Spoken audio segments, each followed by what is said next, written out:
Bienvenidos a esta primera charla interactiva sobre las normas internacionales de información financiera, conocidas por su sigla en inglés IFRS.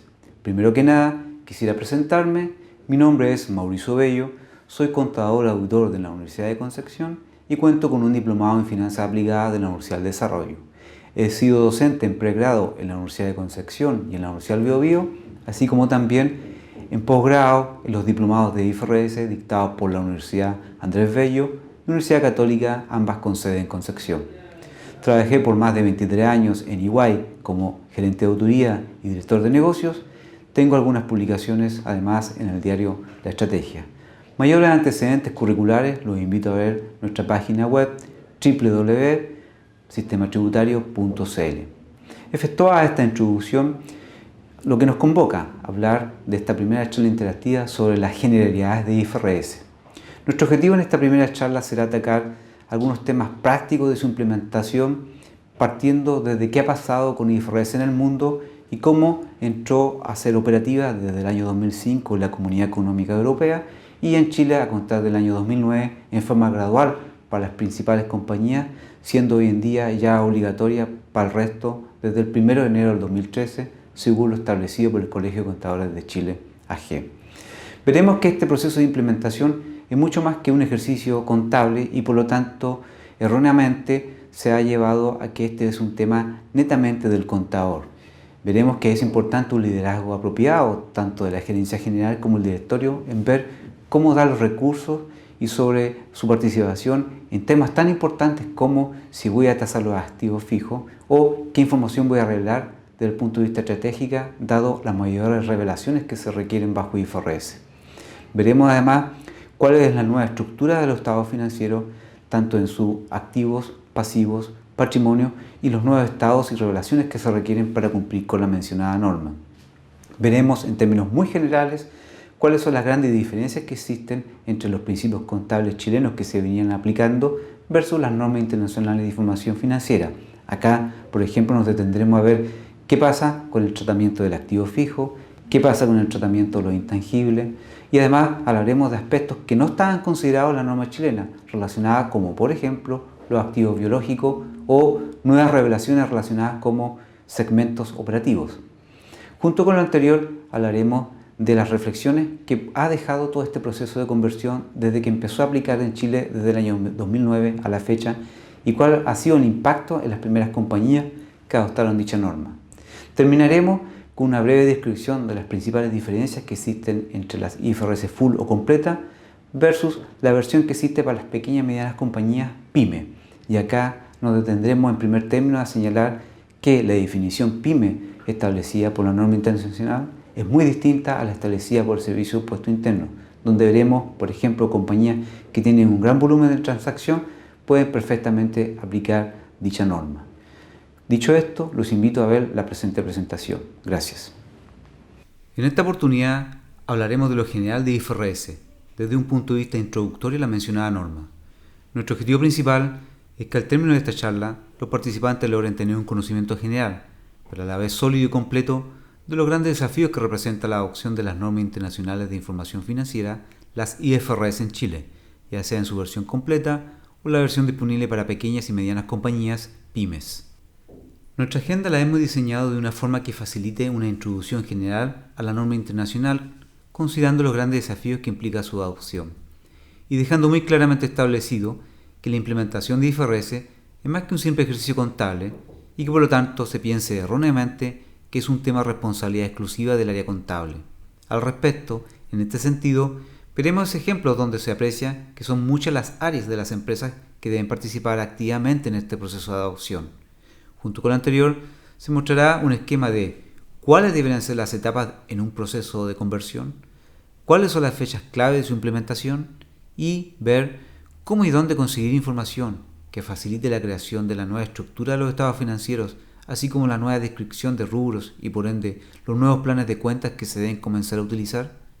Continuaremos hablando de las principales diferencias entre los PCGA chilenos versus las normas internacionales. Acá nos detendremos a hablar de las principales diferencias, considerando la experiencia que se ha tenido desde el año 2009 a la fecha. Efectuado este análisis, repasaremos algunas reflexiones de los temas analizados para finalmente terminar en un plano introductorio sobre quiénes pueden aplicar las normas IFRS Pymes, cuándo es conveniente o no tomar esta opción y las principales diferencias con la norma completa. Tal como se indica, efectivamente hoy en día en el mundo empresarial y de los negocios, la mayoría ya ha escuchado esta frase, IFRS, que en términos simples es la abreviatura en inglés de International Financial Reporting Standard, que es similar a su sigla NIF en español, que significa Normas Internacionales de Información Financiera.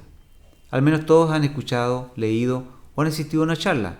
Algunos incluso ya cuentan con diplomados sobre esta materia, por lo cual diríamos que desde el año 2009, que fue el año en que comenzó gradualmente la aplicación en Chile de esta norma en forma obligatoria, muchos hemos escuchado y muchos se ha dicho, existiendo sin embargo a la fecha significativas dudas sobre su aplicabilidad y obligatoriedad para un número importante de empresas en Chile. Muchos, por ejemplo, no saben cómo comenzar un proceso de adopción. Al respecto, es muy importante recordar que las IFRS, ya sea en su versión completa o IFRS para pymes, es obligatoria en Chile desde el 1 de enero de 2013. ¿Qué ha pasado en el mundo? Respondiendo a esto diríamos que esta norma internacional existe desde mucho tiempo en Europa, la cual en el año 2004 fue actualizada y mejorada con el fin de comenzar a aplicarla en toda la Comunidad Europea a contar del año 2005. El objetivo principal fue lograr hablar de un idioma común y facilitar el tema de la globalización de los mercados, inversiones entre sociedades de distintos países, etc., evitando lo que venía sucediendo, referido a que, por pasar simplemente de un principio contable aceptado en un país determinado a los principios contables aceptados en otro país, los resultados de las compañías, así como sus respectivos patrimonios, sufrían significativas diferencias.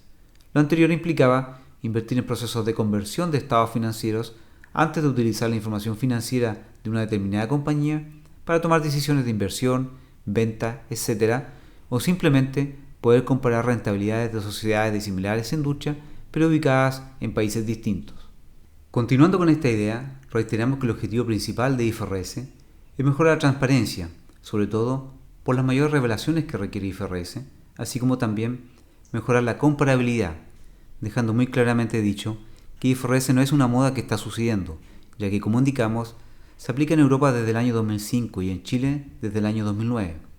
Acá es importante recordar que en sus inicios en Chile no existió un buen apoyo del mundo económico, pero finalmente igual debieron ser adoptadas, lo cual fue, en gran medida, logrado a través de la función de liderazgo que tomó la Superintendencia de Valores y Seguros frente a este tema, diseñando y estableciendo un calendario gradual para las compañías fiscalizadas por el mencionado organismo.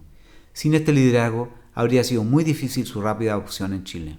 Al respecto, en este slide podemos apreciar cómo va el plan mundial, ya sea en países convertidos o en vías de poder adoptar la norma internacional. Donde más se ha demorado es en los Estados Unidos, donde existen los US GAAP, lo cual no está aclarado aún toda vez de lo complejo de poder adoptar esta norma por ser muy distinta desde el fondo de la norma, donde las IFRS tienen bastantes criterios en que se debe utilizar el juicio común y de interpretar transacciones versus lo que sucede con los US GAAP, que es una norma más amplia y específica para casi cada tipo de transacción y negocio, evitando que se tenga que interpretar una operación contable determinada. Sin perjuicio de lo anterior, la SEC, que es la símil de la SBS en USA, permite que en forma voluntaria se utilicen las IFRS en aquellas compañías que pueden aplicarla. En los diversos seminarios, charlas efectuadas y en mis clases como docente en diplomados de IFRS, siempre se me hace la pregunta sobre si ¿el proceso de conversión afecta solo el área contable? Y mi respuesta es categórica. Son muchas las áreas que se ven afectadas y por lo tanto debieran participar en el proceso de toma de decisiones para adoptar IFRS, por lo cual, aun cuando pueda ser majadero y repetitivo, los altos ejecutivos de las compañías como gerentes generales y directorio deben entender que adoptar IFRS no es un tema contable en forma exclusiva. Para entender esto, veremos el siguiente slide con ejemplos claros de cómo muchas áreas y aspectos distintos del área contable se verán afectados en un proceso de adopción. Una primera área afectada es el área de contabilidad financiera y reportes. Acá los desafíos, tal como se indica, son que dada la naturaleza de IFRS, se deben involucrar mayores juicios de valor, toda vez que, como señalábamos, IFRS no define qué hacer específicamente en cada tipo de operación, lo cual implica tener un alto riesgo inherente de poder equivocarse. En el fondo, lo que para unos puede ser blanco, para otros puede ser negro. Continuando con esta área, diremos que otro desafío para el área contable dice relación con los reportes periódicos que se deben efectuar en IFRS, norma que pide estados financieros trimestrales, es decir, al 31 de marzo, 30 de junio, 30 de septiembre y 31 de diciembre, lo cual en muchas compañías puede ser impracticable. Continuando en esta área, diremos que, en el caso que se deban preparar notas a los estados financieros, implicará obviamente un esfuerzo mayor, considerando que las revelaciones requeridas en las notas a los estados financieros bajo IFRS son bastante mayores que las solicitadas por los principios contables generalmente aceptados en Chile. En este sentido, he considerado contratar personal adicional, un tema no menor en muchas sociedades que no cuentan con los recursos para ello. Finalmente, en esta área está lo requerido por IFRS, que dice relación con la comparabilidad de la información que requieren las normas internacionales para el año anterior a la adopción oficial, así como al 1 de enero del año de transición, lo cual implica que en el primer año de adopción los estados financieros deben incluir 3 columnas. Por ejemplo, si nuestros primeros estados financieros son bajo IFRS al 31 de diciembre del 2013, se deben presentar los saldos al 31 de diciembre del 2012 y al 1 de enero del 2012. Una segunda área a considerar es la relación con los inversionistas. Acá, por ejemplo, se debe tener en cuenta quiénes son los principales interesados claves de la información financiera de la compañía, pudiendo ser los accionistas, un banco acreedor, un inversionista extranjero, algún organismo fiscalizador, etc., a quienes se deberá, en forma previa, ir comunicando de las principales diferencias entre PCGA chilenos, considerando los efectos de mayor o menor impacto en el resultado y patrimonio. Siguiendo en esta área, tal como se indica, IFRS requiere mayores revelaciones, que en muchos casos pueden ser consideradas como privadas y o estratégicas, por lo cual se debe en forma inteligente, sin dejar de cumplir con IFRS, ¿qué es conveniente revelar? Lo anterior, sin atentar con los intereses de los lectores claves de los estados financieros. Finalmente, en esta área, otro impacto a considerar es cómo se va a interpretar los nuevos resultados financieros bajo IFRS, con los estados financieros históricos que están en los PCGA chilenos, lo cual por lo tanto afectará la comparabilidad de la información financiera y el trabajo de análisis financiero que se debe efectuar como parte de las actividades de gestión de la compañía. Continuando con las áreas afectadas, diremos que en el plan de impuestos siempre se ha dicho y ha escuchado que IFRS no tiene efecto toda vez que los impuestos a pagar serán los mismos, considerando que la ley de impuestos no cambia por IFRS. Si bien en parte esto es correcto, debemos tener presente que por cada ajuste relacionado con la implementación de IFRS implicará que mi balance financiero será distinto y por lo tanto tendré nuevos agregados y deducciones al impuesto a renta, afectando directamente mi determinación de los impuestos diferidos, puesto que he cambiado mis diferencias temporales. Siguiendo con la línea de los impuestos diferidos, IFRS define solo una presentación en el largo plazo, lo cual difiere de los principios contables chilenos y por ende existe una posibilidad cierta de que la estructura de activos y pasivos corrientes cambie, afectando mis índices financieros, por ejemplo de liquidez, leverage, capital de trabajo y eventualmente cumplimiento de covenants. Junto con lo anterior, en el plan de impuestos, es importante considerar los efectos de mayores esfuerzos que se requieren en la revelación referida sobre la determinación de la tasa efectiva, lo cual no necesariamente es fácil de poder determinar y revelar. Otro aspecto a considerar es en el tema de impuestos a la herencia, sobre la base utilizada para determinar el mencionado impuesto. Al respecto, recordemos que la ley de herencia indica que se debe considerar el patrimonio financiero para determinar el impuesto a la herencia, por lo cual cualquier ajuste que afecte dicho rubro impactará fuertemente el mencionado impuesto. Por ejemplo, un significativo incremento del patrimonio por tasaciones del activo fijo implica, por un lado, mejorar financieramente el patrimonio, pero afecta los flujos futuros relacionados con el impuesto a la herencia. Finalmente, un tema interesante a destacar dice relación con la nueva ley de impuesto a la renta, que indica que se pagarán los impuestos entre la diferencia que resulte de la comparación del patrimonio tributario versus el patrimonio financiero, el cual este último debe estar determinado por los principios contables vigentes, es decir, IFRS. En el área de sistemas de reporte gerencial, la pregunta que se debe efectuar en conjunto con el área informática son: ¿cuáles son los sistemas computacionales utilizados por la sociedad? ¿Soportan la adopción de IFRS? Considerando aspectos como si son flexibles, por ejemplo, para cambiar el plan de cuentas y adaptarlos a los nuevos nombres. ¿Puede, por ejemplo, apoyar en las nuevas revelaciones requeridas por IFRS? ¿Permite que la emisión de los estados financieros puedan ser interinos? ¿Puede el sistema de información adaptarse a un eventual cambio de moneda en el caso que el análisis de la moneda funcional se concluya necesario efectuar este cambio? En fin, veremos muchas áreas que son significativas para la compañía. Continuando con esto, podemos pasar al área de relaciones y compensaciones para los empleados y los ejecutivos.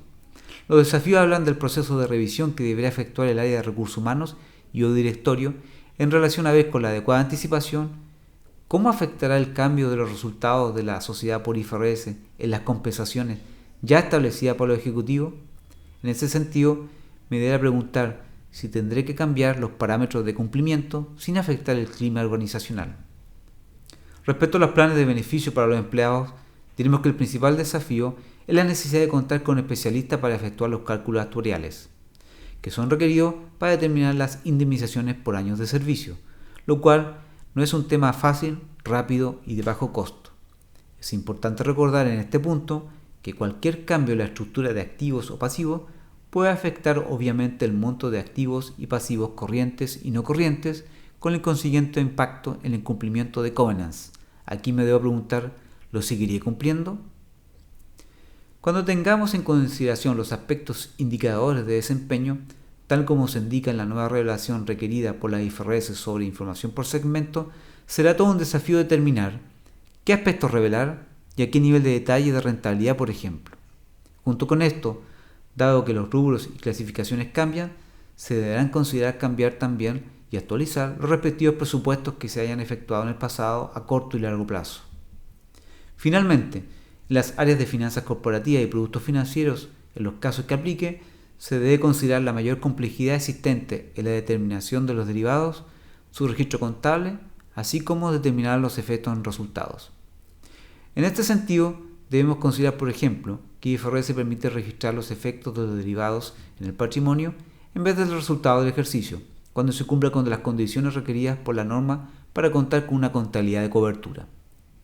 Por todo lo explicado, podemos concluir categóricamente que la adopción de IFRS no es un mero ejercicio contable.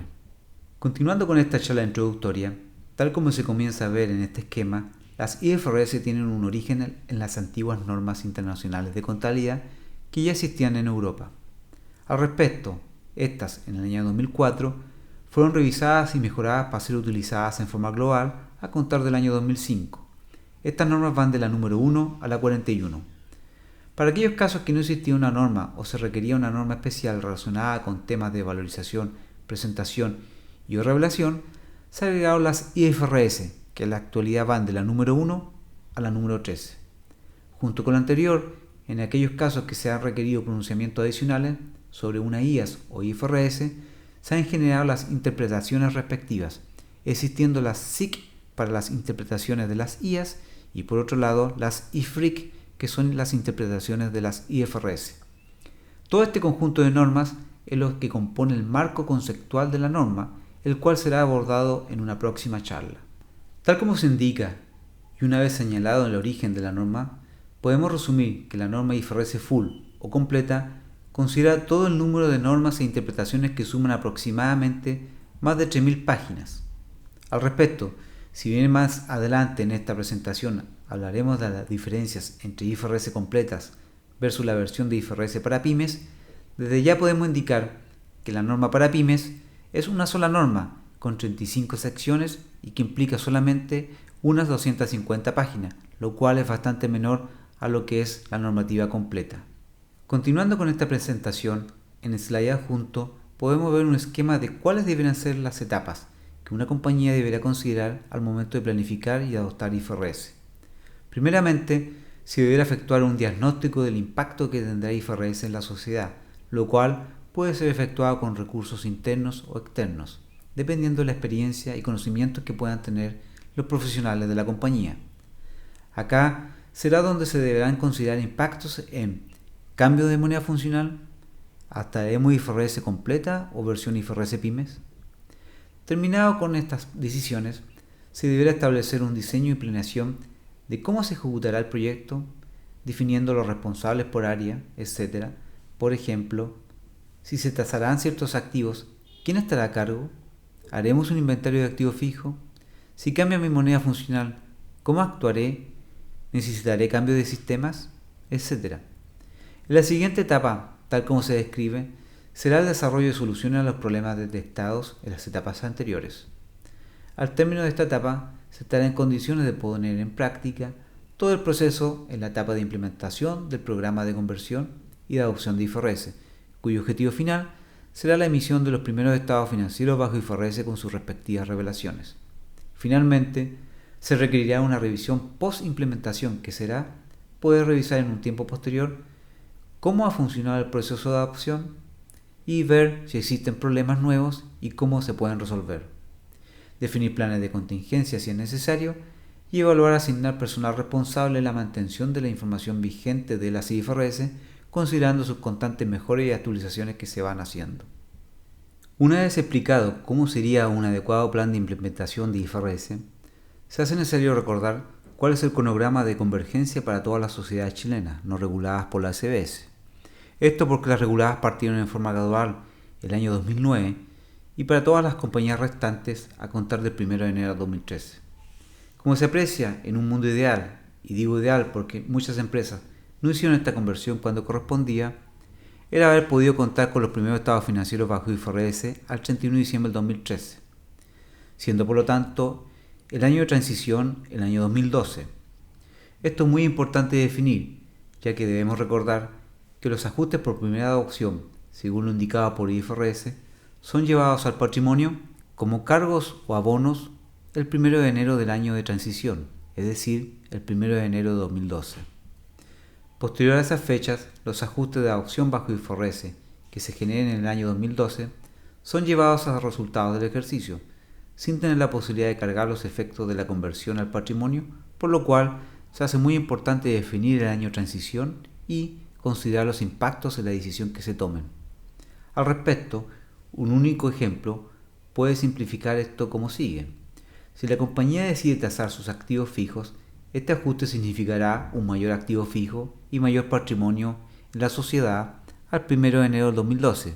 Sin embargo, significará tener un mayor gasto por depreciación en el año 2012 por depreciar un activo fijo mayor. Como se ve, siempre debo considerar los efectos en resultados futuros la decisión que tome en el año de transición. Como reflexión, agregaríamos que, si bien a la fecha muchas sociedades en Chile están atrasadas en este esquema, la lógica que se deberá utilizar a la fecha es la misma, dependiendo en qué año la sociedad haya definido comenzar a tener sus estados financieros bajo IFRS. Lo cual, más que una decisión, diríamos que hoy en día es una obligatoriedad no acatada lamentablemente para un número significativo de compañías, explicado principalmente porque muchas sociedades solo preparan sus estados financieros erróneamente con criterios tributarios. También sucede que nadie les exige balances con la norma actual y muchas veces las instituciones financieras piden un simple balance de 8 columnas, sin siquiera considerar si están o no preparados por los principios contables vigentes en Chile, principalmente por desconocimiento de las mencionadas instituciones. Efectuada esta aclaración del cronograma lógico, me quisiera detener unos minutos en efectuar un análisis muy general de la presentación de los estados financieros. Y digo muy general porque el marco conceptual y un mayor detalle de la nueva presentación será analizado en otra presentación interactiva. Primero diremos que, para suerte de los que aún no han comenzado con la adopción, considerando que, desde el año 2009, muchas compañías inscritas en la SBS han debido reportar sus estados financieros, existe un universo significativo de información que permite contar con ideas y formatos que puedan facilitar la estructura y principales revelaciones de los estados financieros, pudiendo incluso considerar las distintas industrias existentes. Es muy importante, sí, tener en cuenta que usar esta información, que es de carácter público, no implica que no se haga un análisis individual de la compañía, toda vez que nada asegura que la información reportada por estas sociedades esté totalmente exacta, correcta y completa en lo que requieren las normas de IFRS. En resumen, en la página de la SBS están todos los estados financieros trimestrales desde el año 2009 a la fecha que se pueden utilizar a modo de consulta. Siempre digo, ¿para qué vamos a inventar la rueda si ya existe? Pero la podemos mejorar, lo cual, insisto, no se debe transformar en un copiar y pegar. Junto con lo anterior, la SBS cuenta con un formato de clasificación y presentación de los estados financieros bajo IFRS en Excel, que está preparado considerando las normas internacionales, lo cual hoy en Chile es una buena práctica su uso. Esta herramienta permite también contar con sugerencias para las principales revelaciones que se deben efectuar bajo IFRS, como por ejemplo el cuadro de movimiento del activo fijo. Este formato viene en cierta forma a reemplazar la antigua circular 1501 de la SBS, que tenía el formato para los antiguos estados financieros preparados por los PCGA chilenos. Mayor detalle, sugiero ver esta planilla Excel. En resumen, esta planilla permite facilitar uno de los principales pasos que se deben efectuar en un proceso de conversión y que es cambiar el plan de cuentas y la composición de los nuevos estados financieros clasificados, evitando de esta forma la improvisación o demasiada imaginación en el nombre que se le quiera dar a los principales rubros de los estados financieros. Siguiendo en esta línea, en cuadro adjunto podemos resumir la nueva forma de presentar los estados financieros, donde IFRS agrega muchas más revelaciones. Acá la experiencia indica que un informe que tenía 35 o 40 páginas se puede transformar fácilmente en uno de 80 a 100 páginas, dependiendo del tamaño e industria a la cual pertenezca la sociedad.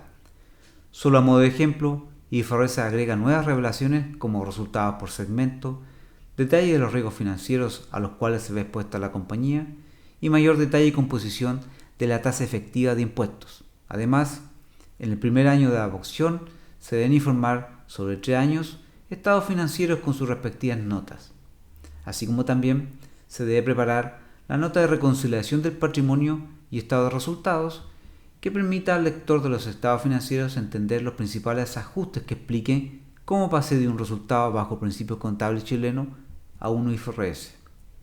Junto con lo anterior, y sin entrar en los detalles, podemos argumentar que IFRS tiene implicancias en los temas de consolidación, implicancias en el interés minoritario que debe ser presentado como parte del patrimonio, y la separación entre lo operacional y no operacional no está marcada en la nueva composición del estado de resultados, y se requiere un mayor detalle de los resultados integrales, los cuales explicaremos más ampliamente en futuras charlas interactivas.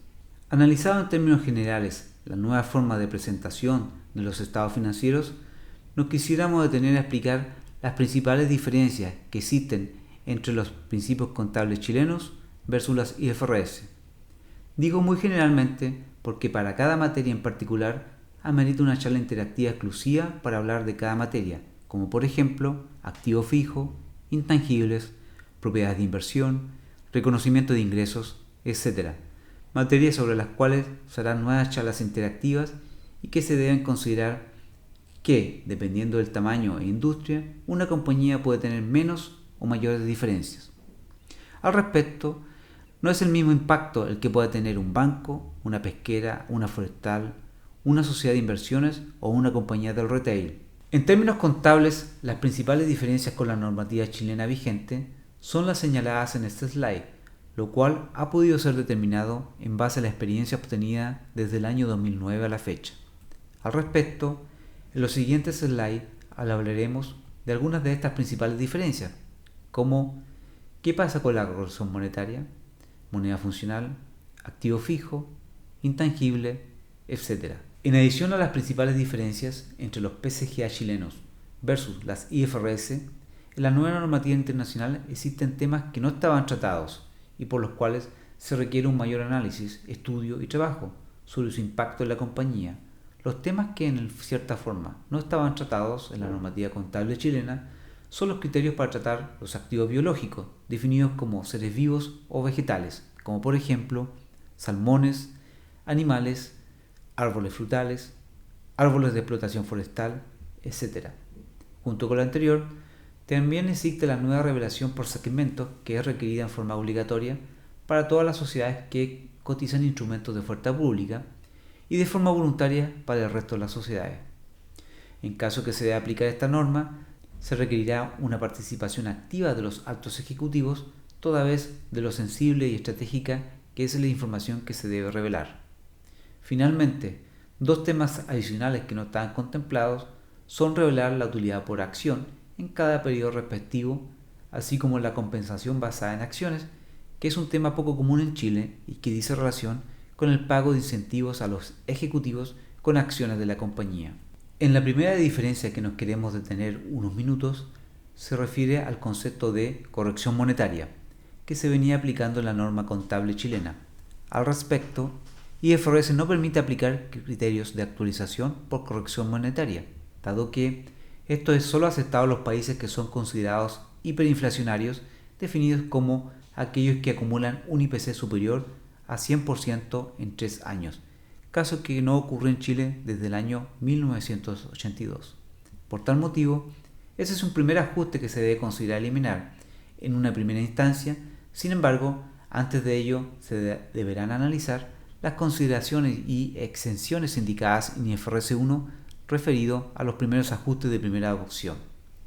Es importante recalcar que esto es solo para efectos financieros, ya que para efectos tributarios las normas de corrección monetaria están plenamente vigentes. Continuando con las principales diferencias de criterios contables, diríamos que en el rubro donde la experiencia indica que en la mayoría de las sociedades se han tenido que efectuar ajustes de conversión, es en el activo fijo o en su nueva descripción, conocida como propiedad, plantas y equipos.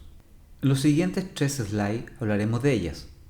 Primero diríamos que IFRS define dos métodos de registro del valor del activo fijo, que son método del costo histórico y método de revaluación o valor justo.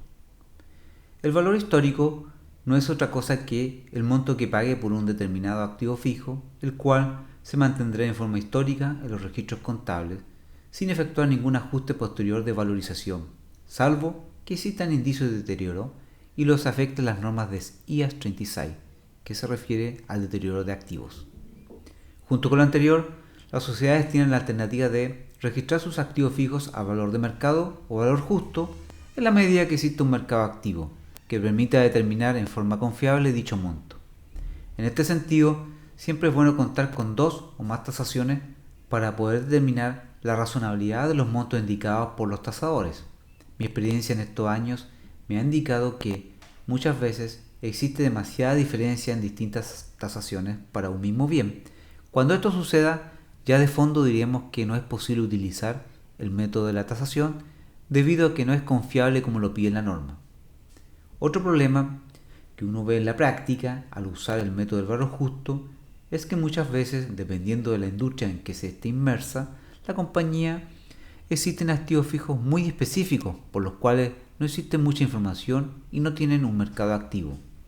En el caso que sea factible utilizar el método del valor justo, dicha diferencia con el valor libro que tenga el activo fijo se debe cargar a resultados del periodo en la medida que sea pérdida, es decir, el valor justo es menor al valor libro, y en patrimonio en los casos que sea utilidad, es decir, el valor justo es mayor al valor libro.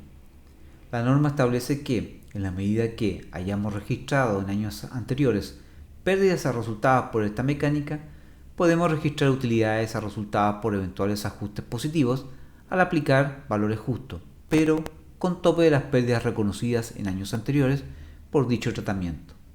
Otro aspecto no menor que se relaciona con el activo fijo es la necesidad de registrar al inicio como parte del valor del activo fijo los flujos que la sociedad deba desembolsar en el futuro por concepto de desmantelamiento de activos fijos propios y construidos, por ejemplo, en terrenos de terceros y en donde las cláusulas del contrato de arriendo establecen entregar el terreno o bien inmueble en las mismas condiciones originales. Para determinar este monto se deberá estimar el flujo futuro asociado a este concepto y traerlo al valor presente descontado a una tasa de mercado, considerando el año en que terminará mi contrato de arrendamiento. Continuando, diremos que, al igual que en la normativa chilena, los costos de mantenimiento son cargados a resultados del ejercicio, toda vez que el único objetivo que tienen estos desembolsos es que el activo pueda cumplir con la vida útil inicialmente asignada. En relación a las mantenciones mayores, estas pueden ser activadas en la medida que cumplen con la definición de activos del marco conceptual de la norma internacional. En términos simples, si una mantención mayor puede aumentar la productividad o vida útil de un activo fijo y por lo tanto se me generan beneficios, estaremos presentes ante una mantención mayor que cumple con la definición de activo. Continuando con el activo fijo, diremos que en aquellos casos que existan financiamientos para la construcción de activos fijos, se permite activar los costos de financiamiento como parte del costo del activo fijo. Siguiendo con el análisis de las diferencias del activo fijo, está la necesidad de revisar si existen indicios de deterioro, dado que la norma IAS 36 establece que en el activo fijo, en la medida que existan indicios de deterioro, se deberá efectuar un análisis de la valorización del activo fijo para determinar si existe una sobrevalorización y por ende registrar un ajuste por deterioro. Es importante destacar que este análisis es solo necesario cuando existan reales indicios de deterioro. En relación con la depreciación, la norma pide que tanto el método utilizado, así como los eventuales valores residuales asignados, sean revisados cada año, de tal forma de ver si la realidad o cambios del entorno concluyen una modificación de estos parámetros iniciales. Cualquier cambio debe ser efectuado en forma prospectiva, es decir, de la fecha del cambio hacia adelante. En relación a las vidas útiles, considerar que las definidas por el Servicio de Impuesto Interno no necesariamente serán las que se deben utilizar para efectos de IFRS, que es la vida útil económica del activo fijo. Existen otras materias que implican un mayor análisis que se debe efectuar en el activo fijo, las cuales serán abordadas en la charla interactiva específica para el activo fijo que ofreceremos. Sin perjuicio de esto, podemos desde ya adelantar los mencionados referidos a los temas de abrir activos fijos por componentes en la medida que sea factible. ¿Qué pasará con los activos totalmente depreciados y que aún están en uso o viceversa? Y ciertas sugerencias para poder efectuar o no un inventario de activos fijos como parte del plan de adopción IFRS. ¿Qué pasa con las mayores revelaciones requeridas? ¿Y qué pasa con el actual sistema contable? En este sentido, ¿me permite tener un CARDEX para la nueva estructura de activos fijos bajo IFRS? ¿Qué sucede en los casos que decido usar el método de tasación en forma habitual? Etcétera. Otro aspecto está referido a la nueva clasificación dada por las IFRS que dice relación con las propiedades de inversión. Y digo nueva básicamente por su nombre, pero como veremos conceptualmente son activos fijos que siempre han existido y que simplemente bajo la normativa chilena se clasificaban como parte del activo fijo. Antes de explicar sus métodos de valorización posible, diremos que la definición simple indica que son inversiones en propiedades, terreno, etc., mantenidos para ganar plusvalía, especular, etc., y no para recuperar su valor por el uso o venta. Ejemplo de ello son departamentos donde existía alguna oficina comercial y ya no se usa o está en arriendo, sitios heredazos, etc. En relación con los métodos de valorización, son los mismos indicados por el activo fijo y con las mismas consideraciones para determinar el valor justo sobre que sea un valor confiable a determinar. Acá es válido recordar la IFRS 13, que establece pautas importantes en el concepto de valor justo. En este sentido, no podemos olvidar que al existir juicios existen riesgos de qué tan justo puede ser el valor justo. Finalmente, resumiendo, los mayores efectos que se producirán de existir este tipo de activos será la reclasificación que se deberá efectuar para traspasar desde el activo fijo al rubro propiedades de inversión y registrar el valor justo en la medida que cumpla las condiciones para ello. Continuando con las principales diferencias, hablaremos de IFRS 5, que establece por un lado los criterios de valorización y presentación en los estados financieros de aquellos activos que cumplen con la definición de la mencionada IFRS. En términos muy generales, son aquellos activos como por ejemplo activos fijos, participación en sociedades, etc., donde su valor libro se recuperará por la venta en lugar de su uso. La principal diferencia con los principios contables chilenos es que para poder reclasificar estos montos bajo este concepto no basta con una intención de la administración o directorio, siendo necesario que existan acciones reales que demuestran una verdadera intención de vender el activo, como por ejemplo, tenga potenciales interesados en compra, he efectuado oferta pública de la venta, los precios de venta son razonables a los precios de mercado que permita éxito en una eventual venta, etc. Al respecto, mayores detalles recomiendo ver IFRS 5. Otro aspecto importante a destacar a nivel general en esta presentación dice relación con IAS 36, que nos da las pautas para poder determinar cómo y cuándo aplicar los ajustes por deterioro de activos. Esta norma habla ampliamente, por ejemplo, de los distintos tipos de indicios de deterioro que se deben considerar al momento de efectuar esta evaluación, que, en términos muy simples, es registrar un cargo a resultados disminuyendo el valor de los activos. Bajo los PCGA chilenos existían consideraciones de este concepto cuando se efectuaban, por ejemplo, provisiones por obsolescencia y o deterioro o incobrables, o cuando claramente existía una sobrevalorización del valor libre del activo versus su recuperación, ya sea vía el uso o la venta, pero no existía una norma amplia y clara sobre este tema. La norma indica que para ciertos activos no es necesario efectuar un amplio detalle de análisis de deterioro, toda vez que si no existen indicios no es necesario efectuar tal análisis. Al respecto, continuando con esta idea, en el caso del menor valor y los activos intangibles de vida útil indefinida, por definición se debe efectuar cada año un test o prueba de deterioro, dado que, conservadoramente, como este tipo de activos no se amortizan, tienen un alto riesgo de sobrevalorización en relación con su valor recuperable. Acá, la norma indica que ya existiría un grado de deterioro cuando su valor recuperable es menor al valor libre registrado sobre los estados financieros. En este sentido, se define el valor recuperable como el mayor valor que resulte de la comparación del valor justo o mercado versus el valor en uso. Acá la complejidad está dada, por un lado, que, como hemos estado hablando, no siempre es fácil contar con un valor justo confiable, y por otro lado, determinar el valor en uso es complejo y requiere el apoyo de otras áreas de la compañía, puesto que el valor en uso está definido como los flujos futuros que pueda generar el activo fijo en su vida útil descontados a una tasa de descuento de mercado.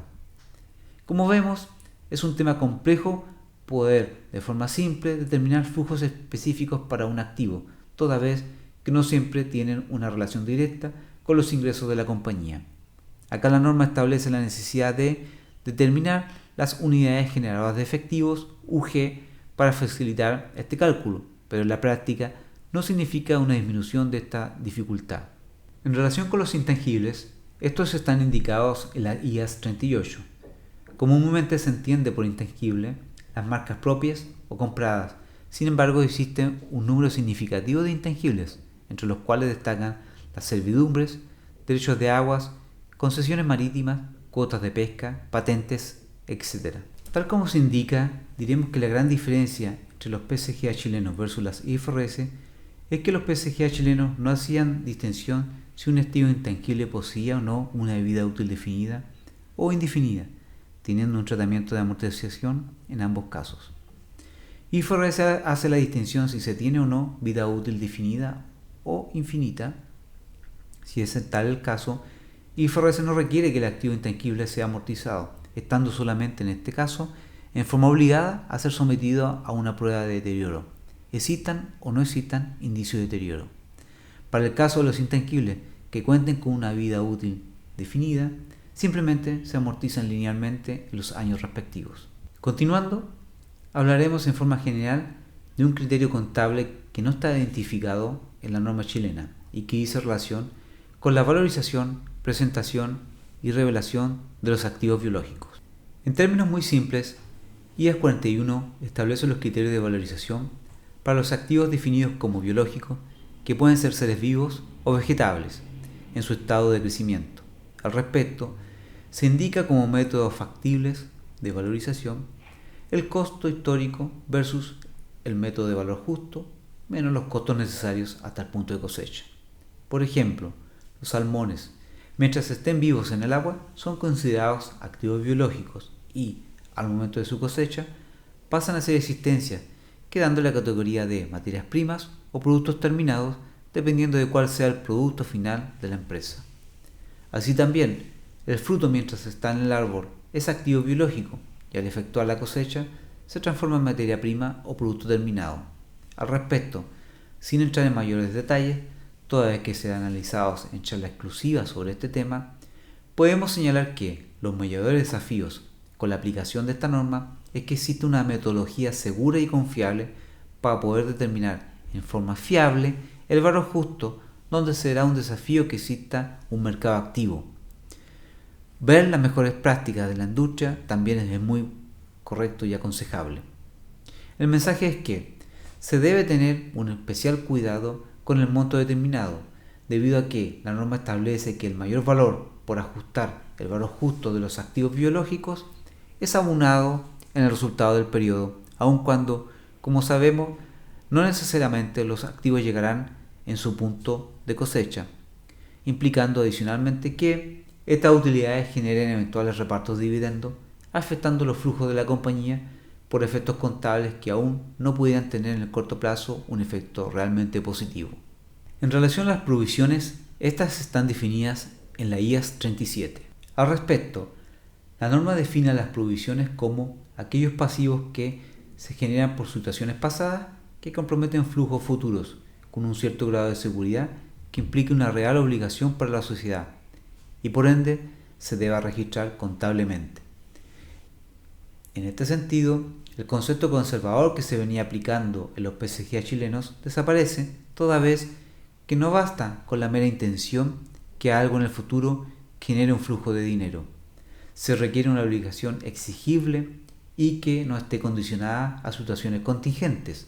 En este caso, si es así, la norma señala que estaríamos hablando de pasivos contingentes que no se deben registrar contablemente, debiendo solamente revelarlo en las notas respectivas a los estados financieros.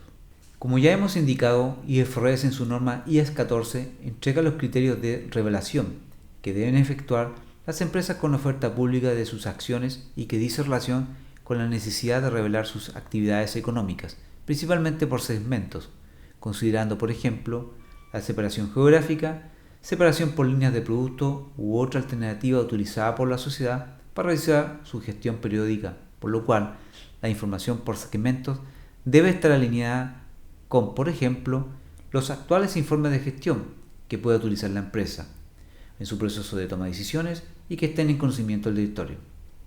Lo que busca la norma es transparentar el mercado accionario, donde los accionistas y o posibles inversores tengan acceso a esta información relevante. En adición a esta área, debemos recordar que IAS 14 sobre información por segmentos es obligatorio para las empresas con cotización bursátil y para el resto de las compañías tiene el carácter de voluntario. Efectuado el análisis de las principales diferencias entre IFRS y los principios contables chilenos, diremos como primera reflexión los efectos en patrimonio y resultados del primer año de aplicación, que fue el 2009, que significó, por un lado, un rango de variación de menos 32 a un incremento de 126%. Esta es mi primera reflexión, a todas luces me indica que el efecto sí puede ser importante y por lo tanto debo contar con un adecuado plan de implementación de las normas internacionales. Continuando con las reflexiones, las dificultades y o consideraciones a tener en cuenta están que no existen muchos cursos de buen nivel técnico que permitan tener un conocimiento medianamente razonable. Son pocos, caros y no siempre se cuenta con el tiempo necesario para poder estudiar y o profundizar. Lo ideal es que las empresas contraten cursos cerrados sobre IFRS. También están las dificultades de no olvidar los sistemas de información. Aquí la pregunta es ver qué tan flexibles son, permiten IFRS, etc. Adicionalmente, puedo decir, en mi experiencia de estos años, que nos hemos dado cuenta la falta de una adecuada proactividad de los ejecutivos claves para entrar en un mundo de IFRS. En esta misma idea, la pregunta es, ¿el directorio está adecuadamente involucrado con esta materia? ¿Se requerirá y queremos cumplir con los plazos y tener éxito en la conversión? ¿Qué pasa con IFRS para pymes? ¿Es una opción posible para mí? ¿Qué tanto apoyo externo requiero? ¿Tengo los recursos para ello? Ya hemos avanzado bastante en esta charla introductoria y llegó el momento de ver las principales diferencias de aplicar IFRS Full versus IFRS Pymes. Al respecto, en el presente cuadro podemos ver los temas que son comunes para ambas normas y por los cuales no se deberá entrar en mayor análisis. Por otro lado, vemos los principales ítems que son distintos en ciertos aspectos con las IFRS para pymes. Como hemos visto, IFRS Full está conformado por 30 normas internacionales, NIC, 13 normas internacionales de información financiera, NIF, interpretaciones de las NIF e interpretaciones de las NIC, que en total son aproximadamente más de 3.000 páginas de texto. Por su lado, IFRS Pyme es solo una norma con 35 secciones y contiene 250 páginas de texto. Acá es importante indicar que la definición de pyme para IFRS es que es una entidad que no tiene obligación pública de rendir cuentas, deuda o patrimonio y no negociará una deuda en el pronto plazo. Además, publica sus estados financieros con propósito de información general para usuarios externos. Por lo anterior, desde un inicio queremos recalcar que la definición PYME del Servicio de Impuestos Internos no tiene nada que ver con la definición PYME de IFRS. La mencionada norma de IFRS para pymes fue publicada en julio del año 2009 y es la que está vigente a la fecha. Han existido revisiones para efectuar mejoras menores, las cuales están planificadas emitir por el AISB en diciembre de 2015, por lo cual se debe estar atento a la emisión actualizada de esta norma.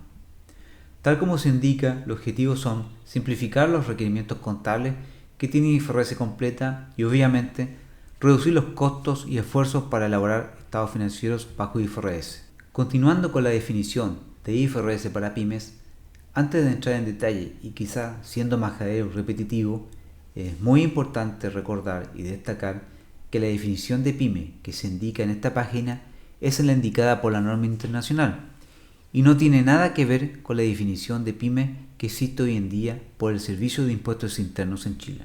Por lo tanto, si una empresa determinada no tiene obligación pública de rendir cuentas y publica sus estados financieros con propósito de información general, aun cuando sea de un tamaño significativo, tenga un gran volumen de ventas, etc., puede optar por aplicar esta norma, que viene a simplificar la opción de convertir sus estados financieros bajo IFRS. Al respecto, recomiendo repasar qué se entiende por tener la obligación pública, lo cual puede ser de mucha ayuda al momento de determinar si una gran compañía puede o no aplicar las normas de IFRS Pymes. A continuación efectuaremos un breve análisis y resumen de la norma, teniendo en cuenta la comparación con la norma completa o IFRS Full. Quisiéramos recordar que IFRS para Pymes está basada en un 100% en la versión completa de IFRS, donde el AISB solo generó algunas opciones de poder eliminar o modificar algunos criterios contables de la adopción, pensando en razones de costo, beneficio y en ningún caso estamos hablando de razones conceptuales de su simplificación. Como apreciamos en la presente página, IFRS para Pyme fue creada considerando temas de omisión, eliminación, simplificación y reducción en relación con la versión de IFRS completa Full, con el único objetivo de facilitar su adopción por compañías no reguladas y que por sus requerimientos de emisión de estados financieros no es necesario emitir estados financieros en la versión Full. Acá me quisiera detener unos minutos para indicar que, independiente que una compañía califique para preparar sus estados financieros bajo IFRS Pyme, puede en forma voluntaria igualmente optar por la versión Full, considerando por ejemplo los siguientes elementos. Requiere tener estados financieros en versión Full para facilitar su comparación de cifras con la industria. Tiene planes de apertura a la bolsa en el mediano plazo. Está con intenciones de buscar socios estratégicos y o vender la compañía. Emitirá prontamente bonos de oferta pública para obtener recursos frescos, etc. Al respecto, si alguno u otro de estos elementos está presente, podría ser conveniente desde un inicio optar por convertir sus estados financieros en la versión completa. En términos simples y sin entrar en detalle, los temas de esta página no están considerados en la versión IFRS para pymes, por lo cual es un tema que no debe ser materia de preocupación aun cuando existan en la sociedad. Por ejemplo, del punto 3, concluimos que no es necesario emitir estados financieros trimestrales, independiente que, para efectos de control interno, sí se emitan. También se debe considerar que, aun cuando existan activos que cumplan con la definición de activos mantenidos para la venta IFRS 5, si la compañía optó por su versión PYME, no deberá efectuar reclasificaciones a corto plazo de los activos en cuestión y aplicar las normas de valorización, salvo existan indicios de deterioro. IFRS PYME en estos temas tiene la opción de utilizar políticas contables simplificadas, de las cuales abordaremos las principales en las siguientes páginas. En relación al activo fijo, diremos que la principal diferencia entre IFRS Full y su versión para pymes es que en esta última el tema de optar por la tasación de activos está permitida solo al momento inicial de la adopción de la norma, debiéndose en los periodos siguientes solo usar el método del modelo del costo. Continuando con el activo fijo, la norma para pymes facilita y disminuye ampliamente las revelaciones que son requeridas para el activo fijo en su versión completa. En el caso de las propiedades de inversión, es posible considerar el método del costo o valor justo, siendo este último el más aconsejable en la medida que exista una forma fiable en su determinación y no implique un costo significativo o demasiados esfuerzos. Junto con lo anterior, como hemos dicho, también sucede en este rubro que las revelaciones requeridas son bastante menores y más simples que las requeridas por su versión completa. En relación con el rubro de intangibles, la mayor diferencia dice relación en que para efectos de IFRS Pymes, los intangibles se deben amortizar tengan o no tengan vida útil definida. Al respecto, si no es posible determinar la vida útil en forma fiable, se le asigna un periodo de 10 años. Considerando que sí o sí estos activos cuentan con amortización, los test o pruebas de deterioro se deben efectuar solo si existen indicios de deterioro. Al respecto, aun cuando se hablará más ampliamente en una charla interactiva de intangibles o en uno de los deterioros de activos, un ejemplo que muestra muy claramente un tema de deterioro puede ser lo que está sucediendo hoy en día en la industria automotriz, donde ya, por ejemplo, se presentan 2 años consecutivos de una disminución de sus ventas. Además, existe un dólar en constante alza comparado con el de años atrás.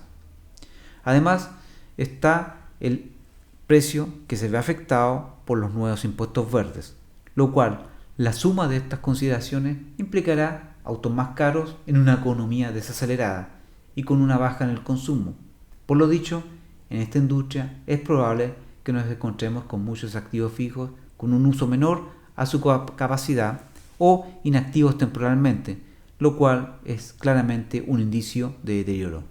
En relación a los costos por financiamiento bajo IFRS Pymes, en ningún caso pueden ser activados como parte del activo fijo, lo cual es distinto a la activación permitida en IFRS completa. En este sentido, por ejemplo, si existe una compañía que tiene importantes proyectos de inversión y le conviene activar sus costos por financiamiento, obviamente debería evaluar irse por una opción de IFRS completas, en beneficio de mejorar sus resultados, lo cual debe ser analizado considerando costos versus beneficios de llevar para el resto de los rubros una aplicación de norma IFRS completa. En el caso de los activos biológicos, para empresas que estén en un mundo de IFRS Pymes, la opción de utilizar el valor justo pasa por la real facilidad que puede existir en determinar sin costos excesivos o esfuerzos indebidos.